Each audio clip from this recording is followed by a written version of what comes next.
Imagine करो आप किसी आराम से गार्डन में बैठे हो और साथ में आपके दिमाग में इतना स्ट्रेस है, ज़िंदगी की बहुत सारी मुसीबतें आप सोच रहे हो, आपको मज़ा भी नहीं आ रहा है और अचानक से कोई अजनबी आदमी आके आपको कहे कि अच्छा तुम परेशान हो, ये लो तुम्हारी परेशानी का सॉल्यूशन मेरे पास है। तो क्या आप ले लोगे?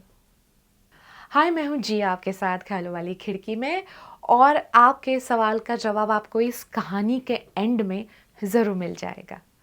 मुंबई का एक पार्क है जहाँ पे एक लड़का बड़ा उदास गार्डन में बैठा है। सोच रहा है कि मेरी इस मुसीबत का क्या करूँगा, मैं कैसे इससे बाहर आऊँ। कभी रोता है, कभी सोचता है, वापस रोता है, वापस सोचता है, और बस ऐसे ही चल रहा है उसका पूरा सीन। दूर से ये सब कुछ एक अंकल देख रहे हैं, बुज़ुर्ग आते हैं उसके पास, उसके बाजू में बैठते हैं और उससे पूछते हैं कि प्रॉब्लम क्या है? मैं देख रहा हूँ तुम कब से रो रहे हो, सोच रहे हो, क्या तकलीफ़ है तुम्हें? वो लड़का कहता है कि सर, सारी मुसीबतें भगवान ने मुझे ही दे दी है। घर पे माँ बीमार है, हाँ, बहुत कर्ज़ में डूबा हुआ हूँ, मेरा धंधा लॉस में चला गया, 10 लाख का कर्ज़ है मुझ पे, मेरा घर गिरवी पड़ा हुआ है, मुझे कुछ समझ में नहीं आता, सारे रास्ते बंद नज़र आते हैं। ऐसा लगता है जैसे अंधेरी कोठरी में मुझे किसी ने बंद कर दिया और चाबी वो ले गया। मैं क्या करूँ, मुझे कुछ समझ में नहीं आता। अंकल ने उसकी सारी बात सुनी, 5 मिनट बैठे और अपनी बैग से उन्होंने 10 लाख का चेक निकाला और उस लड़के को दिया और कहा कि इससे तुम्हारे प्रॉब्लम का सॉल्यूशन हो जाएगा। नहीं, एक काम करो, तुम ये चेक रखो, 1 साल के बाद इसी जगह मुझे वापस मिलना और लौटा देना। वो लड़का इतना असमंजस में पड़ गया कि क्या हो गया, अभी 5 मिनट पहले मैं इतनी मुसीबत में था, मुझे कोई रास्ता नहीं दिखाई दे रहा था, और एक अजनबी सा इंसान मुझ पर भरोसा कर रहा है जो मुझे जानता भी नहीं है, मुझे कभी मिला भी नहीं है।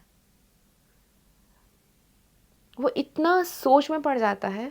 अंकल कहते हैं ये 10 लाख रुपए ले लो, मेरा नाम जमशेद जी टाटा है, मैं इंडिया का सबसे धनिक इंसान हूँ, इससे तुम्हारे मुसीबत का हल हो जाएगा, मैं चलता हूँ, अब तुम मुस्कुरा के अपने घर वापस चले जाओ। ऐसा बोल के अंकल चले जाते हैं और लड़का अभी भी वहीं बैठा हुआ है।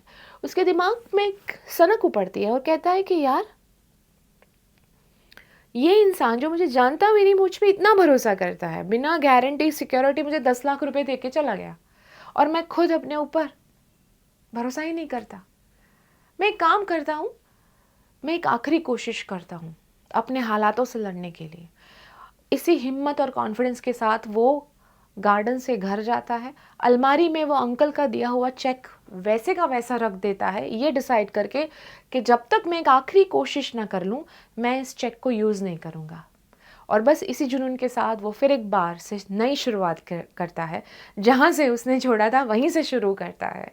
वो अपने हालातों को सुधारना चाहता है, हर रोज़ मेहनत करता है, हर रोज़ कोशिश करता है, और एक दिन ऐसा आता है कि वो अपना सारा कर्ज चुका देता है और अपनी फ़ाइनेंशियल कंडीशन भी अच्छी करने की कोशिश करता है, और काफ़ी बेहतर उसकी स्थिति हो जाती है, और ऐसा करते हुए उसे 1 साल हो जाता है।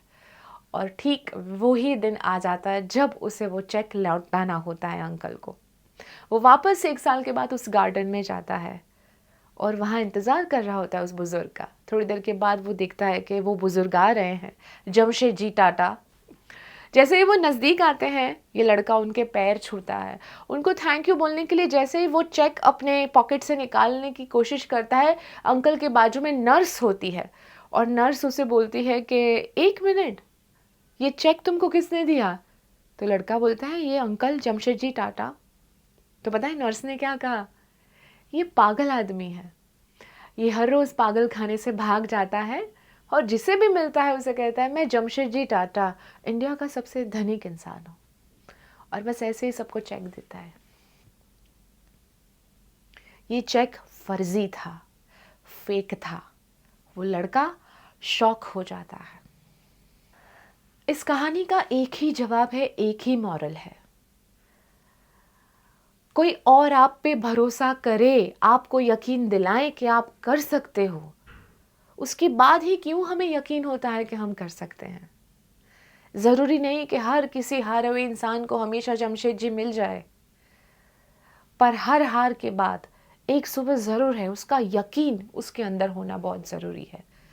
उस अंकल ने 10 लाख का चेक देके इस इंसान को अंदर से झंझोड़ दिया, कोशिश करने के लिए उसे मोटिवेट कर दिया। और हम सब अपनी अपनी ज़िंदगी में ऐसे हालातों से लड़ते हैं, गुजरते हैं, कितनी तकलीफ़ों और ज़िंदगी से हार जाते हैं, और तब हमें कोई सुबह नहीं दिखाई देती। बस एक ही इंसान है जिसे आपको प्रूव करना है। ना वो आपके माँ बाप है, ना आपके बच्चे हैं, ना आपका पार्टनर है, ना वो रिश्तेदार है, वो हम खुद है।